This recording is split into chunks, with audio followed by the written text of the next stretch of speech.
मगर सुरेंद्र,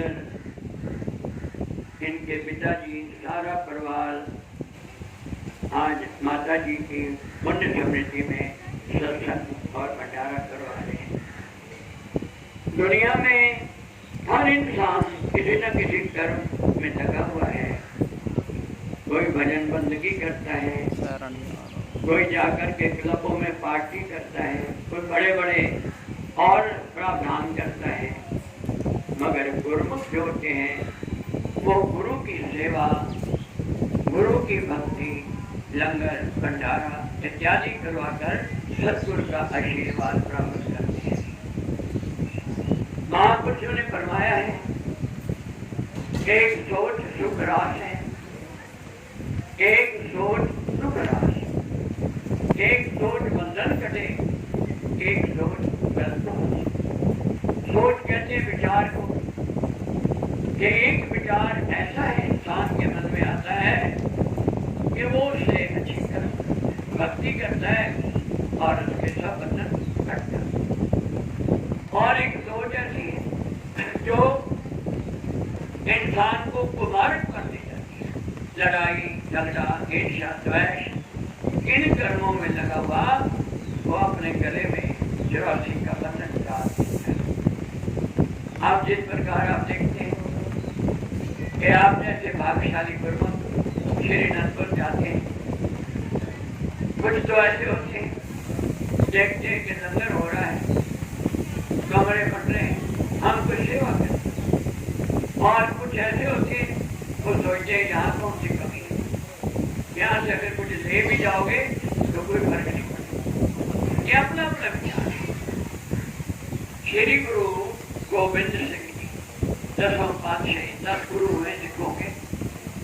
गुरु गोविंद सिंह जी 10वें पातशाह जब वो अंतर ध्यान होने लगे तो जितना भी दान का धन था, सोना, जितना भी चांदी, सब उन्होंने नदी में डाल दिया। उनको किसी ने कहा, अपने विजय महाराज ये आपने क्या किया? ये धन किसी को दे देते रिश्तेदार को तो वो धनवान बन जाता।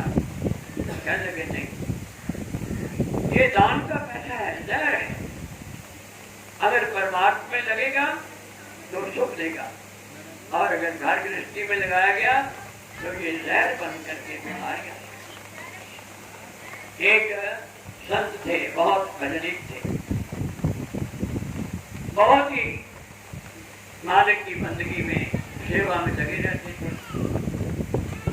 सत्संग सुनने बहुत प्रेमी आते थे। गुरु दरबार था बहुत आलीशान, उसकी बड़ी मान्यता थी। एक माता आई, माता ने प्रार्थना की, हे महाराज, अगर मेरी इच्छा पूरी हो गई तो मैं आपके दरबार में आकर काजू, पिस्ता, बादाम हलवा बना करके लाऊंगी और सारी संगत को खिलाऊंगी। श्रद्धावान थी, बड़ा उसमें प्रेम था, उसकी इच्छा पूरी हो।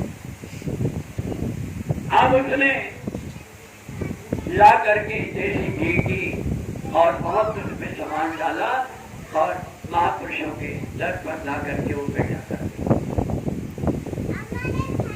अब संतों ने अपने सेवक से कहा, जाओ भाई गुरु महाराज को भोग लगाए। कहते हैं जब कोई प्रसाद आता है कि गुरु महाराज को भोग लगाए। अब जब वो प्रेमी भोग लगाने लगा तो देखा कि बड़ी खुशबू आ रही जैसे की, और उसमें कई प्रकार के मेवे यानी बादाम, काजू, पिस्ता पड़े हुए हैं। सोचा कि कौन देख रहा है। उसने वो आधी प्रात वहीं पर डाल के रखे कि ये मैं धीरे धीरे खाऊंगा, ऐसा तो सामान कभी आता ही नहीं। और आधा ले जाकर के बार साथ संगत में बांट। महापुरुष हमें सत्संग के द्वारा ज्ञान देते हैं, मगर वो किसी को जबरदस्ती नहीं करते कि जबरदस्ती ये काम करो। समझाते हैं कि भाई तेरा कर्म जो है वो बीज है, और जैसा बीज बोएगा वैसा फल तुझे भोगना। अब सत्संग हुआ, माता भी प्रसाद लेके चलेगी, साथ संगत भी चलेगी। अब वो प्रेमी थोड़ा थोड़ा रोज खाता। जब महीना गुजरा उसके शरीर पे फोड़े फुंसियां हुई। जब उसके शरीर पे फोड़े फिंसी हुई तो अपने महापुरुषों के पास गया, महाराज जी अच्छी मैंने सेवा की आपकी, मैं तो दिन रात सेवा करता हूँ और मेरे को क्या फल मिला, मेरे शरीर पे फोड़े फिंसी होगी। महापुरुषों ने समझाया, बेटा सेवा और भक्ति से कभी भी रोग नहीं आता। नाम विचार करे रस भोग, फिर सुख सपने ली और तंग। जो महापुरुषों के वचनों को भूल कर रस भोग में लग जाएगा, संसार के विकारों में लग जाएगा, फिर उसको सुख नहीं मिलेगा और शरीर में रोग। अब तूने कोई गलती की है, अगर तू सच सच बताएगा तो हम तेरा इलाज कर देंगे, नहीं बताएगा तो भाई देख लेंगे, रोग तो तेरे को आएंगे। और रोग भी ऐसा हुआ प्रेमियों, ये एक कथा बहुत ही ज्ञान की है कि थोड़े बिटियां थोड़े दिन में कुछ रोग लग गया, रोने लगा, चरणों में गिर पड़ा, महाराज मुझे बख्शो, मेरा इलाज कर। कहते तूने क्या किया?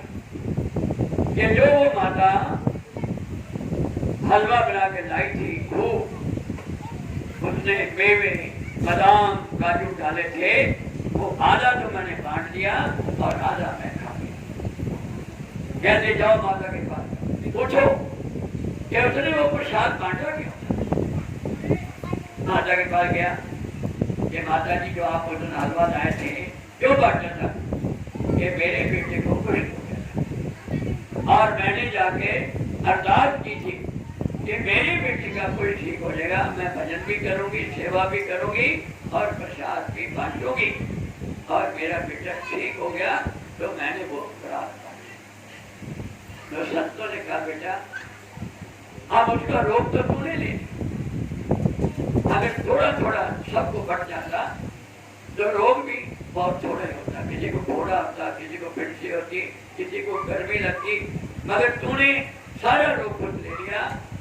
अब दिन रात या सेवा कर, झाड़ू मार, जो भी आए उसके जोड़े झाड़, दिन रात सेवा कर, धीरे धीरे तेरा रोग। तो प्रेमियों एक सच्चाई है, महापुरुषों के दर पर जो भी सेवा आती है, गुरुभक्त प्रेमी श्रद्धा से विश्वास से अपने गुरु के लिए लेके आते। और हमारा भी धर्म है कि हम उस सेवा का सदुपयोग करें। जैसे गुरु गोविंद सिंह जी ने कहा कि ये दान का पैसा जहर है, अगर परमार्थ में लगाएंगे तो अमृत बन जाएगा, और अगर स्वार्थ में लगाएंगे तो ये जहर बन के दुख देगा, तो रोग देगा। तो महापुरुषों में कर्मों का ज्ञान देते हैं, अब माने ना माने ये हमारे ऊपर है। महापुरुष हमें कमी नहीं रहने देते, ना भोजन की कमी रहने देते, ना कपड़ों की कमी आती है, ना भक्ति की कमी आती है, और ना ही सेवा की कमी। हर प्रकार की बख्शिश है। महापुरुषों के दरबार में देखते हो दिन प्रतिदिन कैसे रहमतें बढ़ती जा रही है, लंगर मंदिर हर प्रकार के भंडार खुले हुए।